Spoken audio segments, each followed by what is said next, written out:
कसं काय? यानंतर मान्य सरिताई मोकळे बोलतो. भाजप सरकार गुन्हेगारी सरकार, अरे भाजप सरकार, भाजप सरकार, भाजप सरकार, देवाभाऊचं सरकार, देवाभाऊचं सरकार, देवाभाऊचं सरकार, भाजप सरकार, भाजप सरकार, राजीनामा द्या, राजीनामा द्या,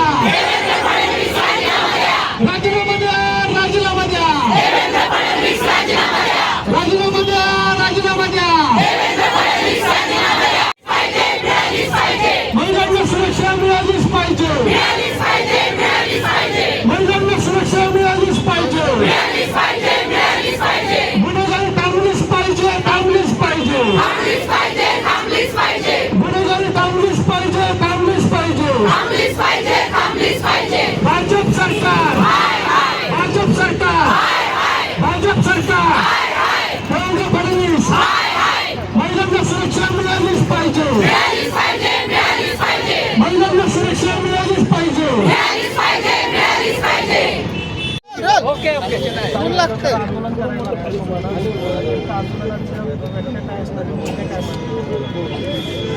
आम्ही ज्या महाराष्ट्रामध्ये महिला अत्याचाराच्या घटना वाढत आहेत त्या संदर्भामध्ये आजच्या दिवशी आमचं हे आंदोलन. गेल्या काही दिवसांमध्ये पुण्यामध्ये तुम्ही ज्या अत्याचाराच्या घटना वाढल्या असेल दररोज रोज आपण जेव्हा टी व्ही चालू करतो तेव्हा नवीन कुठली ना कुठली महिला अत्याचाराची घटना ही समोर येताना दिसते. पुणे आधी आपल्याला म्हणायचं आपण की पुणे तिथे काय गुन्हे, जसं आता म्हणायला लागतंय पुणे तिथे गुन्हे झालेत का काय, कारण रोज गुन्हे म्हणजे पुण्याचं आता गुन्हे नाव करून द्यायला काय हरकत राहिलेली नाही असं म्हणायला लागेल. पण आज संपूर्ण महाराष्ट्रामध्ये असं कुठलंही गाव, असा कुठलाही जिल्हा राहिलेला नाही आहे की जिथे महिला अत्याचाराच्या घटनांची नोंद झाली नाही. आमच्या आंदोलनाच्या माध्यमातून सरकारकडे एकच मागणी आहे की जो शक्ती कायदा महाविकास आघाडी सरकारच्या काळामध्ये मंजूर झालेला, त्या कायद्यामध्ये अशा काही तरतुदी केलेल्या होत्या की जेणेकरून गुन्हेगारांवरती आळा घालण्यासाठी मदत झाली असते. तो शक्ती कायदा 3-3.5 वर्ष झाले अडगडीत पडला आहे. तो का मंजूर केला गेला नाही सेंट्रल गव्हर्नमेंटकडून, तो का पुढे मंजूर होऊन आपल्याकडे आला नाही, याचे अनेक अनुत्तरित प्रश्न आम्हाला आहेत. त्या प्रश्नांची उत्तरं मागतोय. त्याचबरोबर जेव्हा अशा घटना महाराष्ट्रामध्ये होत आहेत तेव्हा पोलीस यंत्रणा काय करते, त्या पोलीस यंत्रणा त्यांच्यावर कडक कारवाई का करत नाही आहे हाही आमचा सवाल आहे. कारण अनेक ठिकाणी आपण बघतोय की घटना नोंदवायला देखील महिला जिच्यावर अत्याचार झालेला आहे त्या महिलेला संघर्ष करावा लागतो. 2-2, 4-4 दिवस ती घटना नमूद केल्या जात नाही का तर फक्त ती रेकॉर्डवर येऊ नये. त्या महिलेला सुरुवातच पोलीस स्टेशनपासून होते की तिच्यावर गुन्हा नोंद करत असताना तिची तक्रार घेतली जात नाही. तक्रार घेतली गेली तर कारवाईला उशीर लागतो. कारवाईला उशीर लागल्यानंतर ते कोर्टात जातं. कोर्टात गेल्यानंतर 10-12 वर्ष जर आम्हाला न्याय मिळत नसेल, माझ्या माता भगिनींना न्याय मिळत नसेल तर त्या न्यायाला अर्थ राहत नाही. शेवटी म्हणतात तर जस्टिस डिलेड इज जस्टिस डिनायड. कमी पडतच आहे ना. जर त्या फक्त मला असं वाटतं काहीतरी फक्त चांगलं मेकअप करून हायली फायली चांगलं जायचं आणि सगळ्या पक्षाच्या कार्यक्रमांमध्ये मटकायचं एवढंच तिथे काम दिसतंय. त्यांच्या जवळ त्यांच्या पुण्यामध्ये ज्या घटना झालेल्या आहेत त्या घटनांवरती त्यांचं साधं वक्तव्य चिकार शब्द आलेला नाही आहेत. काल गुलाबराव पाटील यांनी जे वक्तव्य केलं त्याच्यावर त्या बोलल्या नाही आहेत. स्वारगेटच्या घटनेमध्ये ज्या त्यांच्याच सत्ताधारी पक्षाच्या आमदारांचे जे सहकारी होते त्याच्यावर त्या बोललेल्या नाही आहेत. अशा मंत्रिमंडळातल्या अनेक मंत्र्यांवरती महिला अत्याचाराच्या घटना नोंद आहेत. त्यांच्या राजीनाम्याची त्या मागणी करणार नाहीत, त्यांना पाठीशी घालण्याचं काम करतात. म्हणजे त्या कुठल्या तरी एका पक्षाच्या आहेत. त्या संपूर्ण महाराष्ट्राच्या महिला आयोगाच्या अध्यक्ष नाही आहेत. त्या महिला आयोग म्हणजे फक्त सत्ताधारी पक्षाच्या बाजूचीच हे करणारच महिला आयोग आहे. हो, यांच्या मंत्र्यांचं तर आपण खरं सत्कारच केले पाहिजे. त्यांना सत्ताधारी मंत्र्यांनी ठरवूनच घेतलेलं आहे की रोज उठायचं आणि महिलांच्या बाबतीमध्ये अपशब्द काढायचे.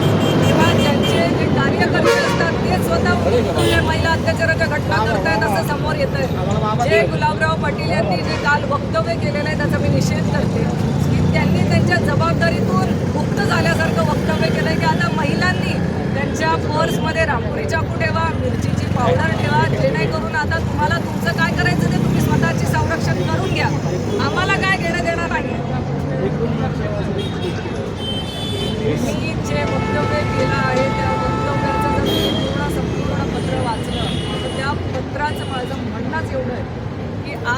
आता भगिनी जेव्हा पोलीस स्टेशनला तक्रार नोंदवायला जातात तक्रारीला आम्हाला अडचण आहे. आम्ही तक्रार नोंदवल्या गेली तरी आम्हाला न्यायव्यवस्था लवकर न्याय देत नाही. जी न्याय आम्हाला लवकरात लवकर मिळणं अपेक्षित असतो तो 10-15 वर्ष झाल्यानंतर आम्हाला न्याय मिळायला जर लागत असेल तर हा उशीर पण आमच्या काही कामचा नाही. आणि अशी न्यायव्यवस्था जी आम्ही सांगतोय की अरे ही आता तुम्हाला कठोर कायदे करणं गरजेचं आहे, सरकार साधं ऐकायला तयार नाही. पण तुम्हाला ऐकायचं नाही, तुम्हाला महिलांना न्याय द्यायचा नाही आहे तर बाबा आम्हाला मोकळीक देऊन द्या. आम्ही आमच्यावरती गुन्हे अत्याचार केला तर त्याचा खून करण्याची परमिशन द्या आम्हाला. आम्हाला नाही तुमच्यापर्यंत यायचं कारण तुम्हाला आमची काही पडलीच नाही आहे ना. आज अजितदादा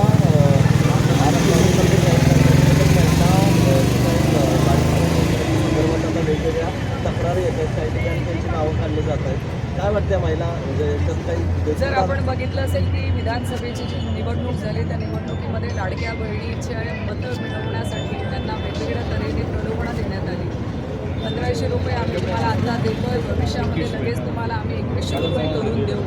पहिल्याच अधिवेशनामध्ये म्हणजे सरकार बसल्यावर पहिल्या अधिवेशनामध्ये तुम्हाला 2100 रुपये आम्ही या मानधनामध्ये वाढ करून देऊ असं वक्तव्य मुख्यमंत्री महोदयांनी केलं होतं. आणि आज अपेक्षा आहे आम्हाला की आज तुम्ही जेव्हा अर्थसंकल्प सादर करतात तेव्हा ही जी दिलेली आश्वासनं आहेत, जी तुम्ही शेतकऱ्यांना दिलेली आहे कर्जमाफीची, तुम्ही वीज बिल माफीची जी अशी अनेक तुम्ही जी आश्वासनं लोकांना देऊन मतं घेतली ती संपूर्ण आश्वासनं या सरकारने पूर्ण करण्याची ह्या अर्थसंकल्पामध्ये तरतूद करावी एवढी आमची आजच्या दिवशी मागणी आहे.